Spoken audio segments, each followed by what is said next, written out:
ನೀವು ಕೂಡ ನಿಮ್ಮ ಒಂದು ಪ್ಯಾನ್ ಕಾರ್ಡನ್ನು ಅಪ್ಡೇಟ್ ಮಾಡಿಸಿದ್ರ ಅಂದರೆ ಈ ಒಂದು ವಿಡಿಯೋನ ಕಂಪ್ಲೀಟ್ ಆಗಿ ನೋಡಿ. ಯಾಕಂದರೆ ಮುಂದೆ ಒಂದು ದಿನ ನಿಮಗೆ ಯಾವತ್ತಾದರೂ ಬ್ಯಾಂಕಲ್ಲಿ ಲೋನ್ ತೊಗೊಳಕ್ಕೆ ಹೋದಾಗ ಅಥವಾ ನಿಮಗೆ ಬೇರೆ ಕಡೆ ಯಾವುದಾದ್ರೂ ಒಂದು ಫೈನಾನ್ಷಿಯಲ್ ರಿಲೇಟೆಡ್ ಎನ್ಕ್ವೈರಿಗೆ ಹೋದಾಗ ನಿಮಗೆ ಪ್ರಾಬ್ಲಮ್ ಆಗ್ಬೋದು.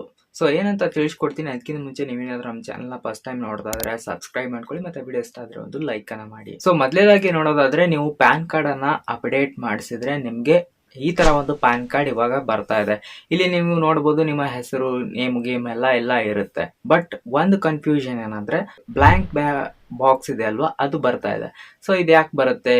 ಮುಂಚೆ ಎಲ್ಲ ಇಲ್ಲಿ ಸಿಗ್ನೇಚರ್ ಇರ್ತಾ ಇತ್ತು, ಇವಾಗ ಸಿಗ್ನೇಚರ್ ಇಲ್ದೇನೆ ಬರ್ತಾ ಇದೆ. ಇದು ಯಾಕೆ ಬರ್ತಾ ಇದೆ ಅಂದ್ರೆ ಆನ್ಲೈನ್ ಅಲ್ಲಿ ಅಥವಾ ಯಾವ್ದಾದ್ರು ಒಂದು ಬ್ಯಾಂಕ್ ಅಲ್ಲಿ ಹೋಗಿ ಪ್ಯಾನ್ ಕಾರ್ಡ್ ಅನ್ನ ಅಪ್ಡೇಟ್ ಮಾಡಿಸಿದ್ರೆ ಮುಂಚೆ ಎಲ್ಲ ನೀವು ಸಿಗ್ನೇಚರ್ ಏನ್ ಮಾಡ್ಕೊಡ್ತಾ ಇದ್ರಿ ಅದೇ ನಿಮ್ಮ ಪ್ಯಾನ್ ಕಾರ್ಡ್ ಅಲ್ಲಿ ಬರ್ತಾ ಇತ್ತು. ಇವಾಗ ಪ್ರಾಬ್ಲಮ್ ಆಗಬಾರ್ದು ಅನ್ನೋ ಒಂದು ಕಾರಣಕ್ಕೋಸ್ಕರ ಅದು ಬ್ಲಾಂಕ್ ಬರ್ತಾ ಇದೆ. ಯಾಕಂದ್ರೆ ಆಧಾರ್ ಕಾರ್ಡ್ ಜೊತೆ ಲಿಂಕ್ ಇರೋದ್ರಿಂದ ನಿಮ್ಮ ಪ್ಯಾನ್ ಕಾರ್ಡ್ ಡಿಜಿಟಲಿ ನಿಮ್ಮ ಒಂದು ಫೇಸ್ ವೆರಿಫಿಕೇಶನ್, ಅಡ್ರೆಸ್ ಪ್ರೂಫ್ ಎಲ್ಲ ವೆರಿಫಿಕೇಶನ್ ಆಗಿರುತ್ತೆ. ಡಿಜಿಟಲಿ ಸ್ಕ್ಯಾನ್ ಆಗಿರುವಂತ ಪ್ಯಾನ್ ಕಾರ್ಡ್ ನಿಮ್ದು ಬಂದಿರುತ್ತೆ.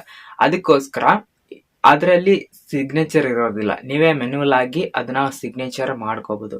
ಬಟ್ ಇದನ್ನ ಸಿಗ್ನೇಚರ್ ಮಾಡೋಕ್ಕಿಂತ ಮುಂಚೆ ನೀವು ತಿಳ್ಕೊಂಡಿರ್ಬೇಕಾಗಿರುವಂತ ಮೇನ್ ಟಾಪಿಕ್ ಏನಪ್ಪಾ ಅಂದ್ರೆ, ನಿಮಗೆ 18 ವರ್ಷದ ಕೆಳಗಡೆ ಏನಾದ್ರು ನೀವು 18 ವರ್ಷ ಕಂಪ್ಲೀಟ್ ಆಗಿಲ್ಲ ಅಂದ್ರೆ ಅದರಲ್ಲಿ ಸಿಗ್ನೇಚರ್ ಅನ್ನ ಮಾಡೋ ಹಾಗಿಲ್ಲ. ನಿಮ್ಮ ಪ್ಯಾನ್ ಕಾರ್ಡ್ ಅಲ್ಲಿ ಯಾರ್ದು ಗಾರ್ಡಿಯನ್ ನೇಮ್ ಅಂದ್ರೆ ಯಾರ್ದು ನಿಮ್ಮ ತಂದೆ ಅಥವಾ ತಾಯಿ ಅಥವಾ ನಿಮ್ಮನ್ನ ಯಾರು ಸಾಕ್ತಾ ಇರ್ತಾರಲ್ವಾ ಅವರ ಒಂದು ಸಿಗ್ನೇಚರ್ ಅನ್ನ ನೀವು ಅಲ್ಲಿ ಮಾಡಿಸ್ಬೇಕಾಗುತ್ತೆ. ಪ್ಯಾನ್ ಕಾರ್ಡ್ ಅಲ್ಲಿ ಯಾರ್ದು ಹೆಸರು ಇರುತ್ತೆ ಅವ್ರದ್ದು. ಇನ್ನು ನಿಮಗೆ 18 ವರ್ಷ ಮೇಲೆ ಆಗಿದ್ರೆ ನೀವು ಅದರಲ್ಲಿ ಸಿಗ್ನೇಚರ್ ಅನ್ನ ಮಾಡ್ಬೋದು.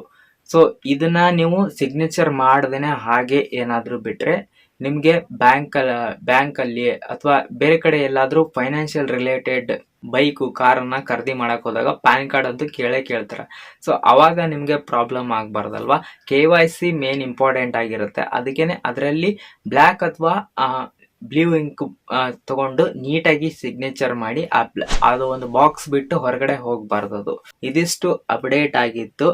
ಯಾರೆಲ್ಲ PAN card minor PAN card ಅನ್ನ ಅಪ್ಡೇಟ್ ಮಾಡಿಸಿದ್ರ ಅಂಡ್ ಏನಾದ್ರೂ date of birth, mobile number change ಮಾಡಿಸಿದ್ರ ಅವ್ರಿಗೆ ಈ ಒಂದು ವಿಡಿಯೋ ತುಂಬಾ ಇಂಪಾರ್ಟೆಂಟ್ ಆಗುತ್ತೆ. ನಿಮ್ಮ ಫ್ರೆಂಡ್ಸ್ಗಳು ಕೂಡ ಒಂದು ವಿಡಿಯೋನ ಶೇರ್ ಮಾಡಿ. ಸಿಗೋಣ ನೆಕ್ಸ್ಟ್ ವಿಡಿಯೋದಲ್ಲಿ.